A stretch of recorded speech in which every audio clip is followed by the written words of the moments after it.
As sete igrejas do Apocalipse. Esta é a imagem de abertura em que Jesus se apresenta quando João viu a revelação de Jesus.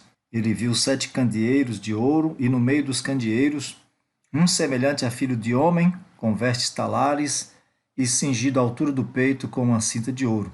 E esse ser majestoso, o Senhor Jesus, ele envia então sete cartas a sete igrejas, e cada uma dessas igrejas representam cenas da história da igreja durante sete períodos da história.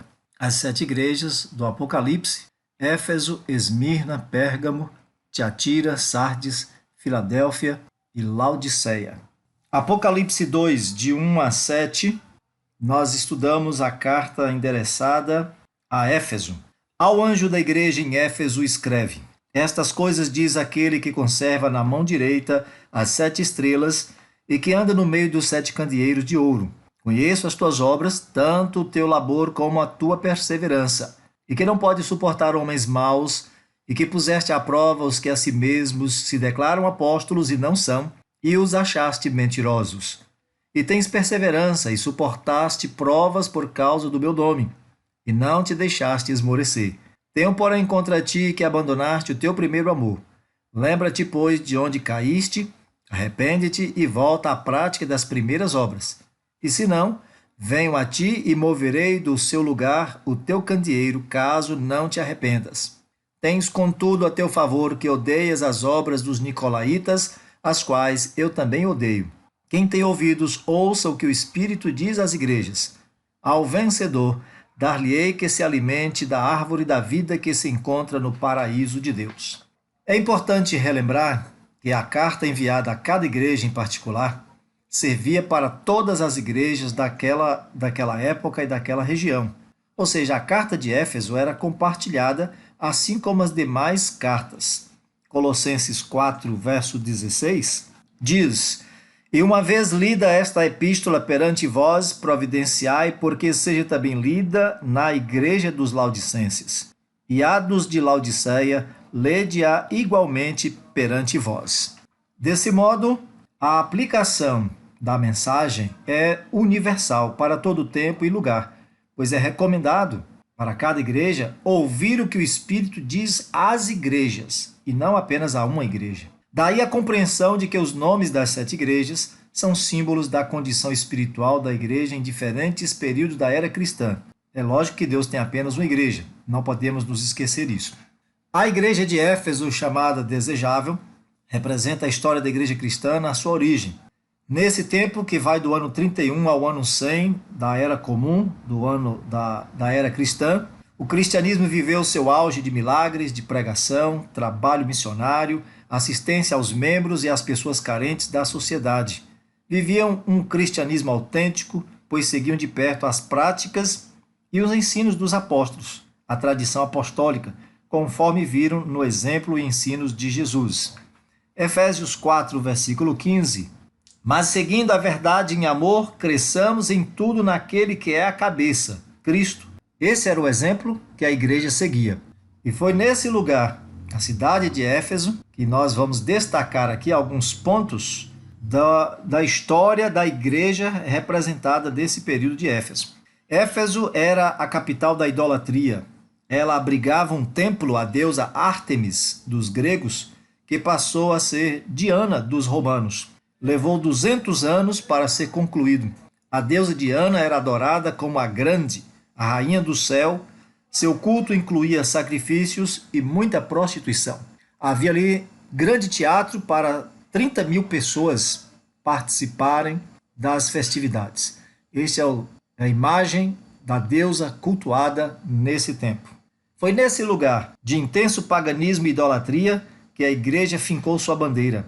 Atos dos Apóstolos, capítulos 19 e 20, registram como o apóstolo Paulo chegou nesse lugar, onde havia apenas 12 discípulos, e pelo poder do Espírito Santo a obra se desenvolveu com muitos sinais e prodígios. Muitas pessoas contribuíram para a obra ali. Caso de Apolo, de Áquila e Priscila, fundaram a igreja cristã e Paulo passou muito tempo ali pregando. O cristianismo, então, enfrentava filósofos, falsos religiosos e comerciantes de ídolos. O evangelho convertia muita gente que abandonava a idolatria, as artes mágicas e o misticismo. Paulo profetizou que depois de sua partida daquela região, ou após a sua morte, muitos se apostatariam da fé por conta de falsos ensinadores que perverteriam a doutrina. Essa igreja, imagina-se que Timóteo era o pastor, esse era o anjo a quem Jesus estava mandando uma carta, ao anjo da igreja, ao pastor da igreja, ao presbítero da igreja, ao ancião da igreja, ou seja, o líder, o dirigente do culto que cuidava daquela igreja. Essa igreja foi elogiada por Jesus pelo seu zelo, trabalho, pela sua lealdade às doutrinas e porque reprovavam os falsos irmãos que introduziam ensinos contrários às escrituras e ao que os apóstolos ensinavam. Apocalipse 2, verso 2, diz que eles colocavam sempre à prova, testava para ver se o camarada que se dizia cristão era de fato cristão. Nessa época em que os apóstolos ainda viviam, a palavra de Deus foi preservada e as tradições ensinadas por Jesus e pelos apóstolos eram mantidas. Ou seja, a igreja era essencialmente educada nos princípios judaico-cristãos. As pessoas eram testadas para ver se de fato eram cristãs. Ninguém era recebido na igreja como membro sem primeiro passar por um período de observação. Veja, por exemplo, o caso de Ananias e Safira em Atos 5, que pretendendo estar na igreja como cristãos fiéis, tentaram enganar a liderança, fingindo serem filantropos, venderam uma propriedade, avisaram no culto que iam doar tudo para a caridade, mas retiveram parte do dinheiro. Mas foram enfrentadas por Pedro, e o castigo foi a morte, pois pretendiam enganar aos homens, mas se esqueceram que a igreja estava sob a direção do Espírito Santo, que a tudo vê. Outro caso é o de certo Simão Mágico, que quis comprar o dom do Espírito Santo com dinheiro em Atos 8, sendo severamente repreendido pelo apóstolo Pedro. Essa era a igreja. Ela cuidava de todos com amor, mas exigia compromisso, honestidade, fidelidade, imitação de Jesus e prática da doutrina. Com o tempo, Satanás, pretendendo destruir aquilo que estava trazendo libertação e despovoando o inferno, logo como previsto, enviou seus ministros para tentar invadir a igreja. Falsos irmãos estavam ensinando que a salvação era pelas obras, que se não guardassem as festividades e a circuncisão judaica, não seriam salvas, e por aí vai. Para combater essas heresias, houve um concílio em Jerusalém, está em Atos 15, e uma carta aos Efésios foi enviada pelo apóstolo Paulo. Não foi fácil manter a pureza apostólica.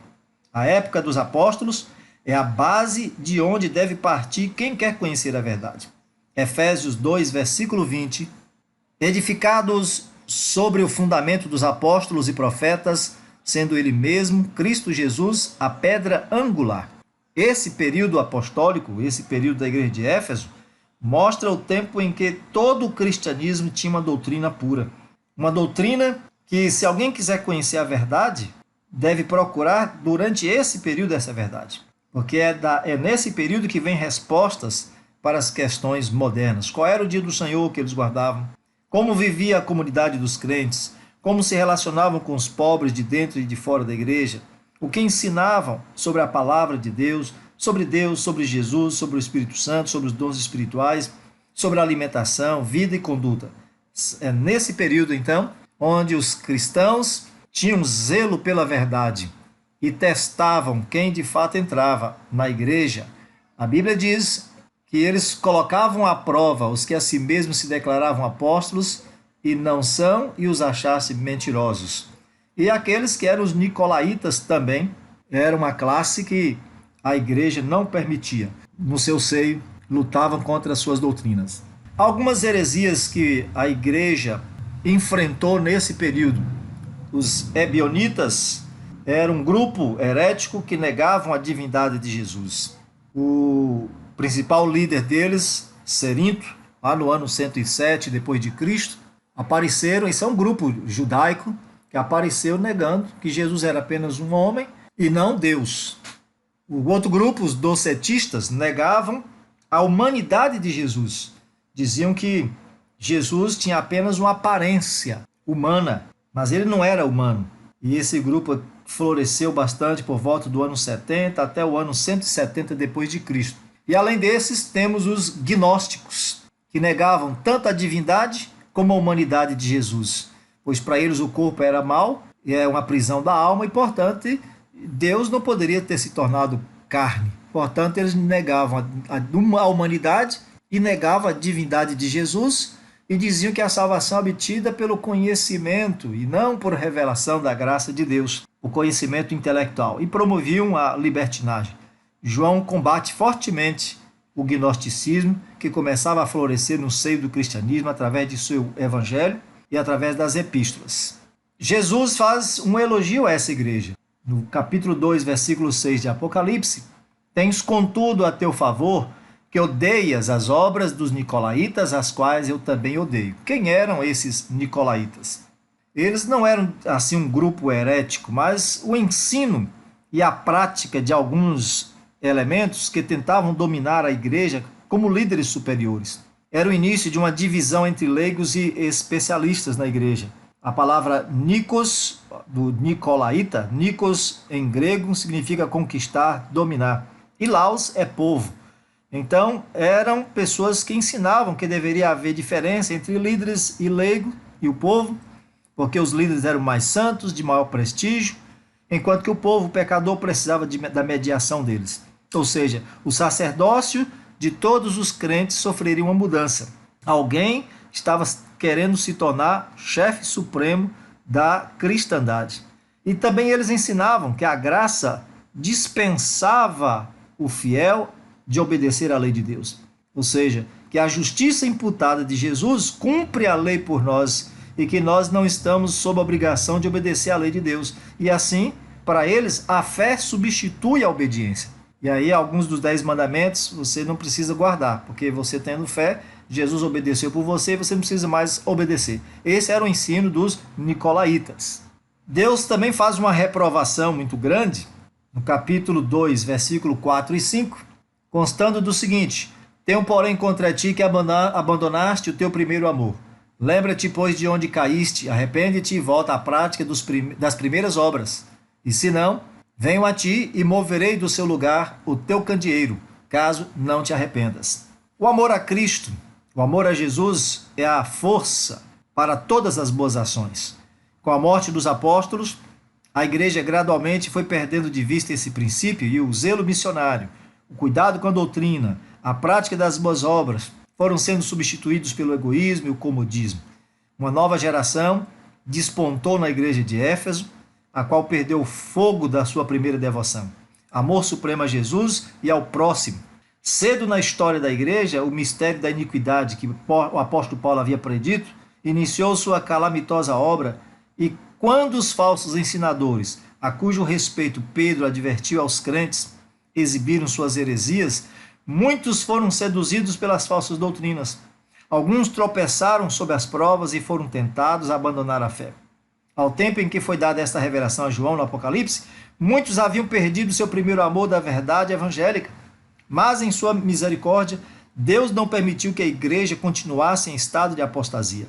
Numa mensagem de infinita ternura, ele revelou seu amor por eles e seu desejo de que fizessem segura obra para a eternidade. Aconselhou-os: lembra-te, pois, de onde caíste, apelou, e arrepende-te e pratica as primeiras obras. Apocalipse 2:5.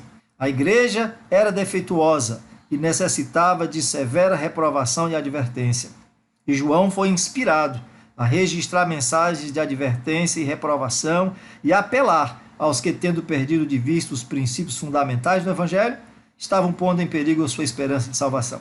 Caso atendessem, permaneceriam como igreja de Deus. Se não se arrependessem, seu candeeiro, que é o que significa candeeiro aí, a igreja, seria movido do seu lugar, perderiam status de igreja do Senhor. O conselho de Jesus, então, em Apocalipse 2, versículo 5, é que voltasse, lembrasse de onde caísse e se arrependesse e voltasse à prática das primeiras obras. Nesse período, 3 palavras resumem a mensagem dadas por Jesus: lembrar, arrepender e praticar.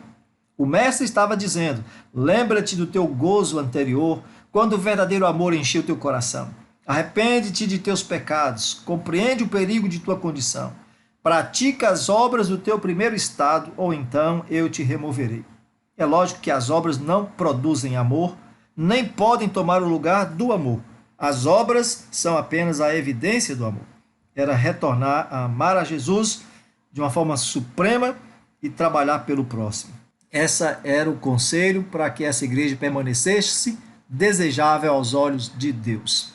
A promessa, se atendessem, Apocalipse 2,7 diz que o vencedor, ele seria alimentado da árvore da vida que se encontra no paraíso de Deus. A busca e o descobrimento da verdade, da verdadeira fé, é completamente possível. Por isso, Jesus promete recompensar os fiéis com o alimentar-se da árvore da vida. E está feito o desafio. Você deseja conhecer a verdade e vivê-la? Leia a Bíblia. Nela você vai encontrar a doutrina pura. Deus está nos chamando para uma volta às origens. Volta às origens, se queremos conhecer qual é a igreja verdadeira de Deus, é voltar aos tempos dos apóstolos, quando a igreja era pura, era imaculada, preservava a doutrina e a palavra de Deus, não aceitando no seu meio crente de qualquer jeito, mas permitindo que eles fossem testados antes de assumirem um lugar na igreja de Deus. Então, meus queridos, Éfeso representa o primeiro período do cristianismo na Terra, um cristianismo puro, fervoroso e cheio de amor. Corresponde à época dos apóstolos e vai do ano 31 ao ano 100. Por que essa revelação é importante? A intenção de Deus é mostrar que a igreja verdadeira é aquela que demonstra comportamento espiritual desejável que havia no tempo dos apóstolos. Mas os problemas que aquela igreja enfrentou naqueles tempos são os mesmos problemas que enfrentamos hoje. Como ser uma igreja dinâmica no trabalho de Deus num tempo de apatia e comodismo como é hoje? Como ser uma igreja fiel em tempos de tanta promiscuidade, de tantas teologias diferentes, teologia de prosperidade, teologia da libertação, teologia social, onde o sagrado é vendido? Como ser uma igreja vibrante no seu amor por Deus e uns pelos outros, num contexto de tanto formalismo religioso e frieza nos relacionamentos? Esse é o desafio. Jesus tem a liderança na mão. Ele se apresenta aí como aquele que tem em sua mão as 7 estrelas e que anda no meio dos 7 candeeiros que são as igrejas. Ele conduz a liderança da igreja e quiser mostrar que sua igreja é verdadeira, que volte a praticar as obras conforme estão ensinadas na palavra de Deus. Guarde o dia de Deus, viva os ensinamentos de Jesus e dos apóstolos. Por isso, a solução é buscar de Jesus a resposta. Não é e nem é permanecer do jeito que está, nem criar nova denominação, mas buscar conformidade com a revelação da palavra de Deus. Deus abençoe a você que está em busca da verdade. Nosso próximo estudo, então, será a igreja de Esmirna.